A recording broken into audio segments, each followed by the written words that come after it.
Le focus du jour à présent, dans quelques semaines, l'état d'urgence devrait être levé en France, remplacé par de nouvelles mesures inscrites dans la loi. On va s'arrêter cet après-midi sur les hommes, les femmes qui agissent depuis des mois dans le cadre de cet état d'urgence, l'opération Sentinelle. Des milliers de militaires chargés d'assurer la sécurité dans des sites sensibles partout en France. Qui sont-ils? Comment se préparent-ils à leur mission? Reportage de Dorothée Oliéric et Sylvain Guillaume.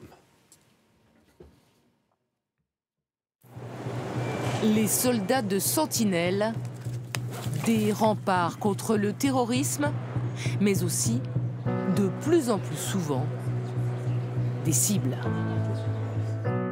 J'ai l'impression que plus ça va et plus il y a du danger en fait. À terre, à terre, à terre. À tout moment, il peut y avoir un problème, un attentat ou une attaque ou n'importe quoi. À la gare Saint-Charles de Marseille, un militaire abat l'agresseur qui vient de tuer 2 jeunes filles. Au Louvre, en février 2017, un soldat attaqué à la machette. Un mois plus tard, à Orly, un militaire de Sentinelle fait feu sur un homme qui menace sa collègue avec un couteau. Ou encore, en août dernier, un véhicule fonce sur 6 soldats à Levallois-Perret.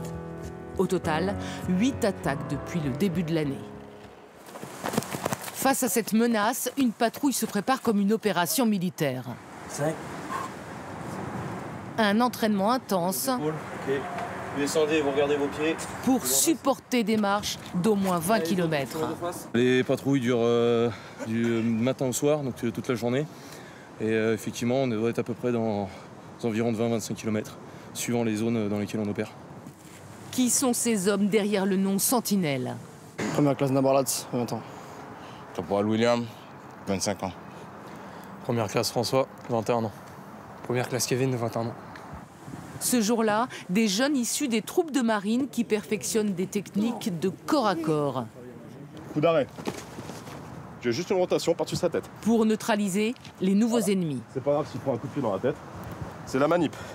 Ça permet à des gens qui n'ont pas fait de sport de combat ou autre, d'avoir des techniques efficaces, rapides à mettre en œuvre pour neutraliser quelqu'un. Des techniques qu'ils appliquent désormais en patrouille en plein centre-ville à Paris ou en province. Lâche. Okay. Cette mission, on ne la fait pas à distance, on la fait au milieu des Français. Et donc inévitablement, puisque les Français sont menacés, mais nous le sommes aussi, et puis nous portons l'uniforme de l'armée française, donc inévitablement, il y a cette mission qui comporte des risques. Est-ce qu'on est une cible? Est-ce qu'on n'est pas plutôt un rempart? Servir de rempart comme à Marseille, l'attaque est encore dans tous les esprits, en particulier chez ces jeunes engagés. Être tué ou tué, ils y pensent tous les jours. S'il y a la vie d'autrui ou d'un de mes camarades, elle est en danger, oui, je tire sans me poser de questions. Les questions, elles viendront après, je pense. Mais...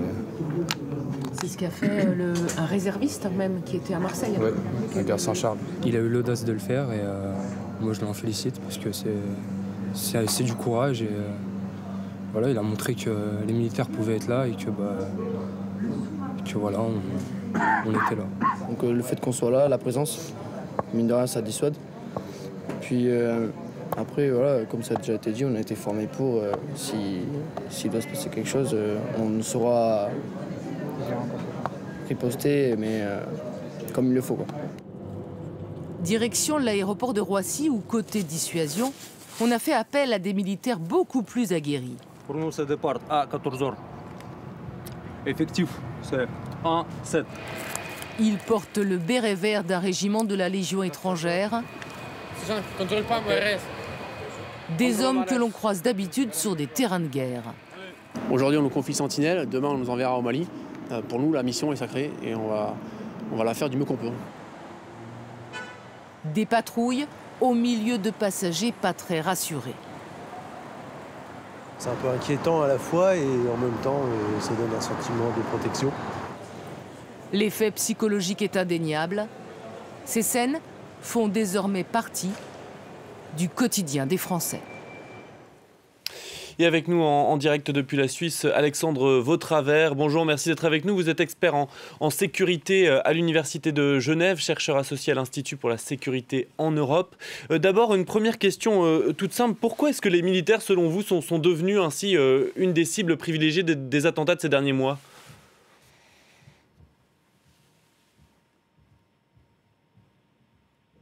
Alors je pense qu'ils sont une cible privilégiée parce qu'ils représentent l'autorité de l'État, Alors, on a visiblement un petit souci de qui connexion. symbolise cet État républicain et laïque peut être un objectif d'attaque. Alors, je suis désolé, Alexandre Vautravers, on a d'autres organisations.